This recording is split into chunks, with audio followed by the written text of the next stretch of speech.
போதிய நீர்வரத்து இல்லாததால் ஜூன் 12ஆம் தேதி மேட்டூர் அணையிலிருந்து பாசனத்திற்காக தண்ணீர் திறக்க வாய்ப்பில்லை என வேளாண் துறை அமைச்சர் எம்.ஆர்.கே. பன்னீர்செல்வம் கூறியுள்ளார். கடந்த ஆண்டு ஜூன் மாதம் 12ஆம் தேதி மேட்டூர் அணையிலிருந்து தண்ணீர் திறக்கப்பட்ட நிலையில் இந்த ஆண்டு அதற்கு மாறாக அணையில் முற்றிலும் நீர்வரத்து குறைந்து காணப்படுகிறது. தற்போது அணைக்கு நீர்வரத்து 529 கனஅடியாக உள்ள நிலையில் நீர்மட்டம் 44.88 அடியாக சரிந்துள்ளது. குடிநீர் தேவைக்காக மட்டும் அணை மின் நிலையம் வாயிலாக 2100 கன அடி நீர் திறக்கப்பட்டு வருகிறது. இந்த ஆண்டு பாசனத்திற்காக நீர் திறக்கப்படுமா என்ற எதிர்பார்ப்பில் விவசாயிகள் காத்திருக்கும் நிலையில் போதிய நீர்வரத்து இல்லாததால் ஜூன் 12ஆம் தேதி அணையிலிருந்து தண்ணீர் திறக்க வாய்ப்பில்லை என அமைச்சர் எம்.ஆர்.கே. பன்னீர்செல்வம் கூறியுள்ளார். தண்ணி மேட்டூர் நிலவரம் தண்ணி உங்களுக்குலாம் தெரியும்.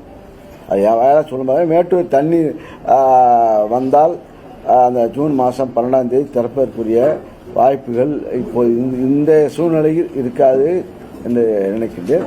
தண்ணீருடைய வரத்தை பொறுத்தான் அதுக்குரிய தயார் நிலையில் விதைகள், விவசாயத்துக்கு வேண்டிய விதைகள், இடுபொருட்கள், உரங்கள் தேவையான அளவுக்கு இருக்கிறது.